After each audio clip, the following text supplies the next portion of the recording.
मृत्युंजय प्रभु यीशु मसीह की कलीसिया को पास्टर सुनील जामनिक का सलाम। उम्मीद है कि आप सब लोग प्रभु में आनंदित हो।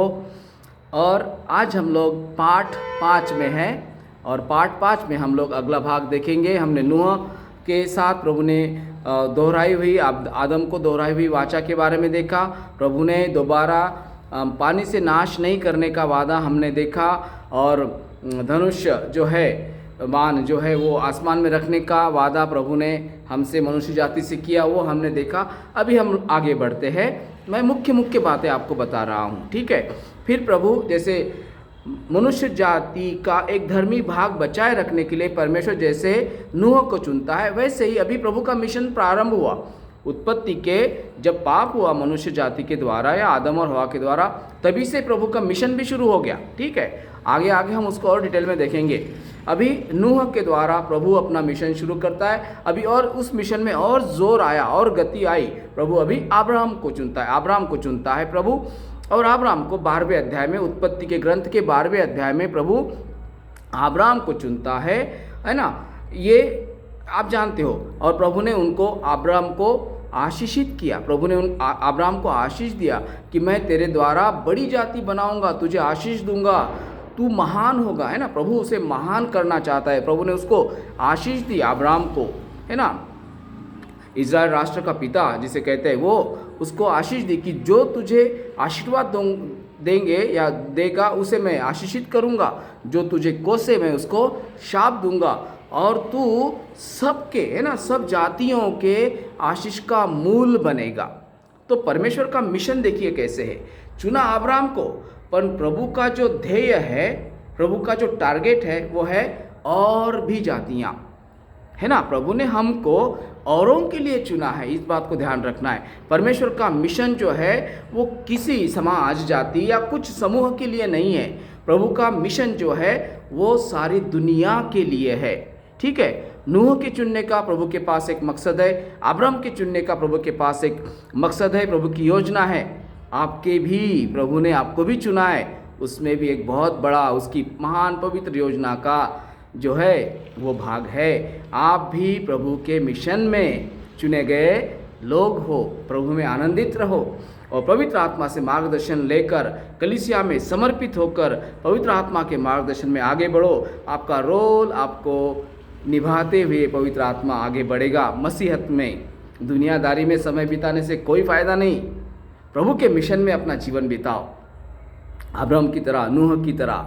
और भी फिर आगे जीवन चरित्र हम देखते हैं। प्रभु ने अब्राहम को चुना, 12वें अध्याय में आशीषित किया।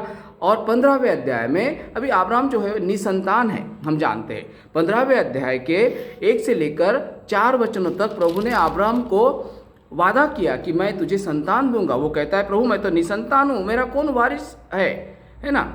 और एलिएजर के बारे में कहा उसने कि वो उसका बेटा वारिस बनेगा। प्रभु कहता है कि नहीं, तेरा बेटा वारिस बनेगा, तेरी खुद की संतान, है ना, वारिस बनेगी। प्रभु का वादा है, अटल वादा है।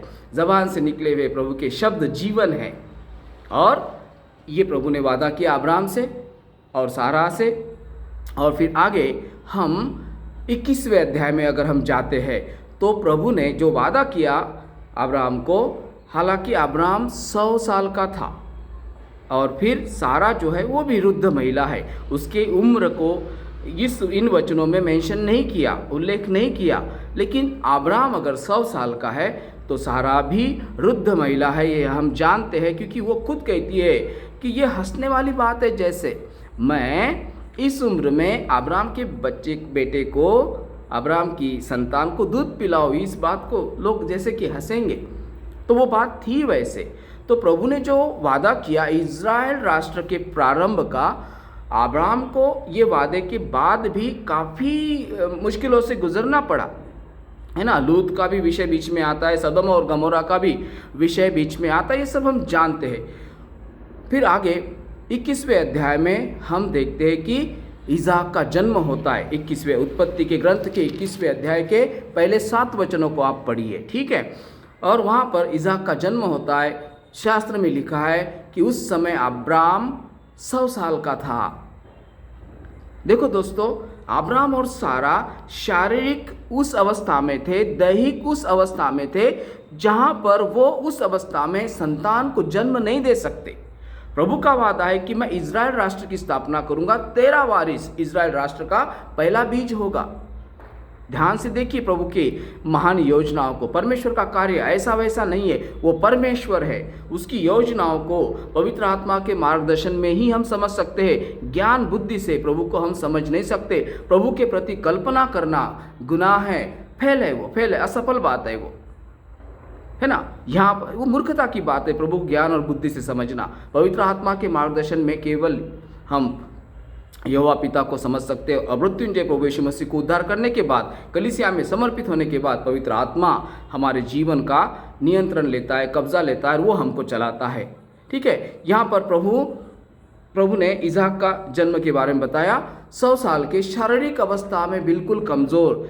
अभी ये कपल ऐसा है, ये जोड़ी ऐसी है जो जन्म नहीं दे सकते संतान को। फिर ऐसी अवस्था में अब्राम और सारा को जो संतान मिलती है या उनके द्वारा जो संतान जन्म लेती है, वो पूरी तरीके से परमेश्वर के सामर्थ्य से होता है। परमेश्वर के सामर्थ्य से वो होता है। और इज़राइल राष्ट्र का पहला बीज इसहाक का जन्म परमेश्वर के सामर्थ्य से हुआ। मतलब अलग तरीके से इज़राइल राष्ट्र की स्थापना एक साधारण तरीके से नहीं हुई। इसहाक का जन्म उस अवस्था में हुआ जहाँ पर अब्राहम और सारा कमज़ोर थे, वहाँ पर परमेश्वर की सामर्थ्य से ये हुआ। ये हमको पवित्र आत्मा के मार्गदर्शन में समझना है। आप सारा के संभाषण को आप देखिए, सारा एक महिला की कबूली को आप देखिए। हाँ, वो बात वैसे थी। और परमेश्वर ने इज़राइल राष्ट्र का पहला जो बीज है इसहाक के द्वारा, अब्राहम को तो प्रभु ने पिता करके चुना है, लेकिन अब्राहम के द्वारा जो संतान हुई वो परमेश्वर के अब्राहम और सारा बिल्कुल कमज़ोर थे, लेकिन परमेश्वर के सामर्थ्य से ये संभव हुआ। मतलब ये बीज परमेश्वर के सामर्थ्य से इज़राइल राष्ट्र का बोया गया और आगे फिर ये संतान बढ़ती है परमेश्वर की महिमा में। आगे ये होता है। उत्पत्ति 21वां अध्याय 1 से 7 वचनों को इसहाक के जन्म के बारे में बताया, अब्राहम की उम्र के बारे में बताया। फिर हम 22वें अध्याय में आते हैं और 22वें अध्याय में परमेश्वर अब्राहम की परीक्षा लेता है। इसहाक के अर्पण के बारे में हम जानते हैं उस बात को। और वहाँ पर प्रभु देखता है कि इस व्यक्ति ने, इस मेरे सेवक ने अपने बेटे को भी अपने लिए नहीं रख छोड़ा। प्रभु ने बहुत बड़े मिशन के लिए चुना था अब्राहम को। धन्य है वो व्यक्ति, है ना। परमेश्वर की महानता का कोई अंत नहीं है। और प्रभु ने अब्राहम को चुना। इसहाक को बलिदान देने से भी अब्राहम पीछे नहीं हटा। और तब प्रभु उसके हाथ को रोक कर कहता है, 15 से लेकर 19 वचनों को, उत्पत्ति के ग्रंथ के 22 अध्याय के 15 से लेकर 19 वचनों को आप पढ़िए। वहाँ पर हमको पता चलता है कि, है ना, 22वें अध्याय के मैं पढ़ूंगा नहीं, मैं आपको वो संदर्भ बता रहा हूँ, है ना। उत्पत्ति के ग्रंथ के 22वें अध्याय के 15 से लेकर तो 19वें वचनों तक प्रभु कहता है कि प्रभु कहता है, खुद की शपथ लेकर कहता है कि मैं ज़रूर तुझे आशीषित करूँगा ही करूँगा। प्रभु ने कहा, लेकिन अब्राहम को भी वहाँ पर खरा उतरना पड़ा। परमेश्वर का मिशन ऐसे वैसे पूरा नहीं होता दोस्तों। हम प्रभु की कलीसिया है, हम ऐसे वैसे तरीके से परमेश्वर की सेवा नहीं कर सकते। दुनियादारी को इसमें मिलाकर, हमारे सोच विचारों को इसमें मिलाकर हम प्रभु का मिशन पूरा नहीं कर सकते। परमेश्वर का मिशन उसकी योजना से, पवित्र आत्मा के सामर्थ्य से होता है। युद्ध परमेश्वर का है, युद्ध परमेश्वर का है, सामर्थ्य परमेश्वर की है, विजयी पवित्र आत्मा है। और पवित्र आत्मा से ही परमेश्वर यहोवा पिता का मिशन चलता है। यहाँ पर प्रभु ने अब्राहम को उस वादे को, उस दिए गए अभिवचन को, है ना, उस वाचा को पूरा करने के लिए कितनी बड़ी परीक्षा से अब्राहम को गुजरना पड़ा। और प्रभु ने तब पक्का किया कि अभी ज़रूर मैं तेरे द्वारा बड़ी जाति बनाऊंगा। और फिर हम 24वें अध्याय में आते हैं। ये जो इसहाक है, इसका जन्म अद्भुत तरीके से हुआ, प्रभु के सामर्थ्य से इसका जन्म हुआ। मैं इसहाक का जन्म मृत्युंजय प्रभु यीशु मसीह के साथ तुलनात्मक तरीके से नहीं बता रहा हूँ, लेकिन उस पोजीशन को आप समझ सकते हैं और इसहाक के जन्म को आप समझ सकते हैं। नए राष्ट्र की स्थापना प्रभु ने इस तरीके से की। ठीक है, अभी जब रिबका के बारे में हम जब देखते हैं, रिबका 24वें अध्याय के 15 से लेकर 21 वचन में, है ना, जब इज़हाक के लिए पत्नी ढूंढने की बात आती है तो फिर रिबका वहाँ पर दिखती है और वो कहता है, एलीजर कहता है कि मुझे पानी पिला, है ना, पानी। और वो क्या करती है, 24वें अध्याय के 15 से लेकर, तो अगर आप 21वें वचन तो पढ़ेंगे तो आपको पता चलेगा कि वो पानी कहती है कि तुझे भी मैं पानी पिलाती हूँ और ऊँटों को भी मैं पानी पिलाऊंगी। कितने ऊँट थे? 10 ऊँट थे। 10 ऊँट कितना पानी पीते? एक ऊँट कितना पानी पीता है? 10 ऊँटों को पानी पिलाना। ये सुपरनैचुरल बात है, ये साधारण बात नहीं है, ये असाधारण बात है। इज़हाक का जन्म असाधारण बात है। रिबका का इस तरीके से सामने आना, रिबका का ये स्वभाव बताया जाना, ये असाधारण बात है, ये साधारण बातें नहीं है। इज़राइल राष्ट्र की शुरुआत इन 2 असाधारण लोगों के द्वारा हुई। इधर प्रभु ने इज़हाक का जन्म दिया, इधर प्रभु ने रिबका को जन्म दिया, और ये लोग परमेश्वर के सामर्थ्य से इस संसार में आए थे। इनकी पर्सनैलिटी अलग थी। रिबका के इस स्वभाव को देखिए, कौन सी लड़की 10 ऊँटों को पानी पिलाएगी? लेकिन वो परमेश्वर की योजना का भाग था। रिबका परमेश्वर की योजना में थी और इसीलिए परमेश्वर ने रिबका के द्वारा ये अद्भुत कार्य यहाँ पर करके दिखाया।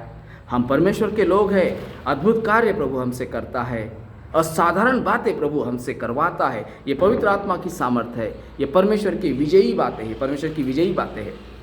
तो इस तरीके से इज़राइल राष्ट्र की स्थापना हुई, प्रारंभ हुआ। फिर आगे हम लोग बढ़ेंगे, फिर आगे जैसे कि नियम शास्त्र की ओर हम लोग आगे फिर बढ़ेंगे, किस तरीके से परमेश्वर ने फिर अपनी योजनाओं को आगे बढ़ाया।